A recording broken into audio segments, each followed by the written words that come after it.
Thanks so much to Mrs. Jones and Mr. Hicks and Malik Tiger for taking the time to have a conversation here. And I really want the city to understand the Roseland story.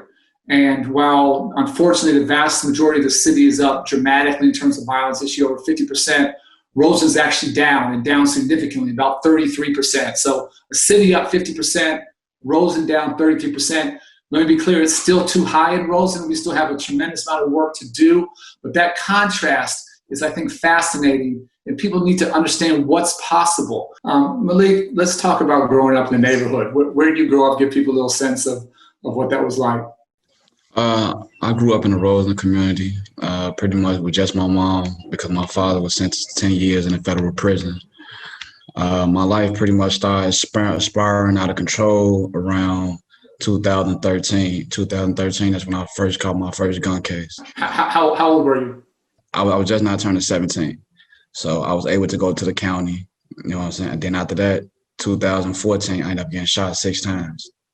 I got shot in my head, my hand, my back, my shoulder, you know what I'm saying? And then from there, it was really downhill, going back and forth to jail, playing with guns, robbing. How did you find YPC, or how did YPC find you? And what was that transition like? It gave me a whole 360 turnaround, as far as how I looked at things, as far as how I went about things, and like far as how I just like it opened my, you know what I'm saying, mind to other things and showed me it probably is another way. All the different pieces of the work we do, what was the most helpful for you? What was the piece that really, was the most impactful as you went through this transformation? The life coach. Explain why. Because like I said, my life coach was Hicks.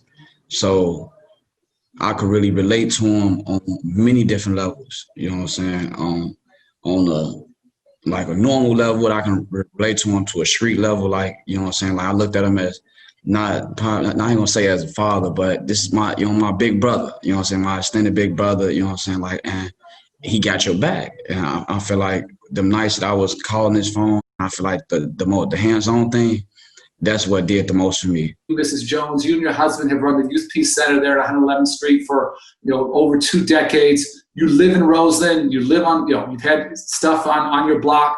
Why do you do this work? Why are you so committed to your community? I am concerned about every child. It hurts me. It's painful to see someone being misused, or just a lack of opportunity for one opposed to the other. It's very easy for me to wrap my arms around a young person and just show a little tenderness, a little kindness, a little love. We need consistency. We need ongoing services and support. And we need a lot of people that really care about people, that are willing to put their arms around them the way my husband and I and many members of Chicago CRED does. We need that across the city. It's really about having the resources, the services, and the people to connect young people to them. Some may argue that there are services in other communities, maybe, but when a young person don't know how to get connected to those services, it doesn't do anything. It doesn't do anything for them. So it's almost like life coaches are almost like conductors. We help lead them to the resources and services, and then we also teach them how to use them, and this be a support system as they're trying to redirect their lives. Every community needs that. Explain to the audience, a lot of different pieces, a lot of different components of our work. We have the outreach teams, we have the clinical team to help guys work through trauma. You have the work team, you have the education team, you have the life coaches. I'm going to come to Mr. Hicks in a minute, but sort of explain what we're trying to do holistically. What are those pieces when they add up? What do they mean for young people and for the community? I'd like to say that the first number one piece, and I think that we've all been very successful with, and that's building a relationship. Young people are not going to deal with anybody that they don't have a solid relationship with, and they feel like the person trusts them, they trust the person, and they feel that there's a genuine interest in their well-being. And that, everyone cannot do that. It brings me a lot of joy and satisfaction to see that we have such an amazing team that can really not only extend the services to them, but really interact with the young people so that they're utilizing the services to make change. And there's so many different pieces. Again, we talked about the outreach, the life coaches, the clinical team, the education team, the employment training team. But I can make a pretty compelling argument that maybe the most important part are the life coaches. And that's what Mr. Hicks does all day, every day. You come from the streets. You've been through a lot. You can relate to these young guys' experiences in ways that many can't. But tell the audience a little bit about what you've been through. So of course I've been incarcerated altogether probably over 15 plus years, 4 different occasions, a lot of trials and tribulations. It's ironic that a lot of the trouble I got into is probably 2 blocks from where I'm working now. And it just feels good right now to be able to get up and have a job. How do you start to build relationships, start to build trust with guys who have every reason to not believe you, to be cynical, to just not give you the time of day? How do you break through that cynicism and skepticism and build relationships? So the key is lead by example. Period. Like, I can't tell a Malik Tiger you can't be outside, you shouldn't be outside carrying guns when I'm straddling the fence. One thing about these young men, they'll do a background check on you as well.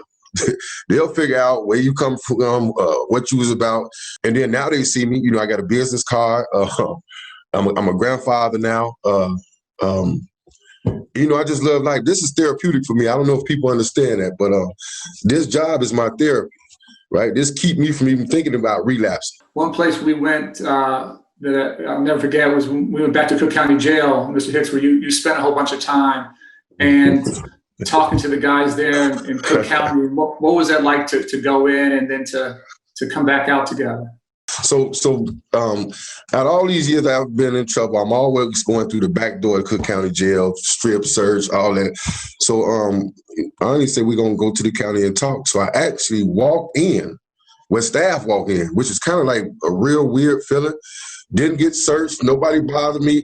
And they normally set up stuff like that for auditorium, but they let me go on a live deck where me and I incarcerated cells. Jail cell, and I tell people all the time, I finally went to the county as a free man, right? And it's still probably one of the most highlighted moments of my life. But that was great. And then the ironic part of that story is 2 of the young men that we spoke to ended up becoming participants, maybe like a year or so later. So that was probably one of the biggest highlights of my life. Malik, tell the audience what you're doing now. What I'm doing now, I'm working at the Greater Chicago Food Depository. I actually just had a newborn son. I have my own apartment. You know what I'm saying? I'm doing good for myself. I'm trending. Malik, tell again, if we were able to do this in 14 other neighborhoods, if we had 15, 20, 25 Mr. Hicks in Garfield Park, in Austin, in North Lawndale, in Englewood, how would our city change? Yeah, I feel like it'll change tremendously, but I feel like at the end of the day, change had to come within first. You have to get tired. You have to look yourself in the mirror and be disgusted with who you is. I wanted something different. That's it. And I knew that if I came down to the center and I listened and I opened my ears and I opened my mind to something different, I knew I was going to get what I wanted out of the situation. And look at me now, 2 years later, I'm still working. You know what I'm saying? I'm taking care of my family. Look, can you see it? Look, so I'm finna tell you about the picture. So that man right there, that was my first judge in 2013. You feel me? That's the man who sentenced me. You feel me? That sentenced me my time to go to to convict me for the gun case. And once I seen him in my job. You feel me? He didn't recognize me. I'm like, man, what's up? He like, man, who are you? Oh, man, you was my judge. He like, you feel me? You know what I'm saying? He like, what's your name? Tiger. I remember you, Tiger. You got a really, you know what I'm saying, unique name. So he like, man, I'm happy to see you, you know what I'm saying, on a better note, on a better situation. Like, how are you doing? I'm like, man, I'm doing great. You know what I'm saying? He basically just told me, like, he was happy for me that we seen each other on different notes and just basically told me to keep up the good work. And that meant a lot to me because at one point in time, I was looking at this man like, man, you decide my fate. You know what I'm saying? And I ain't know if he thought I was just a hoodlum or how. But when he seen me this time, I felt like he looked at me in a whole new different space.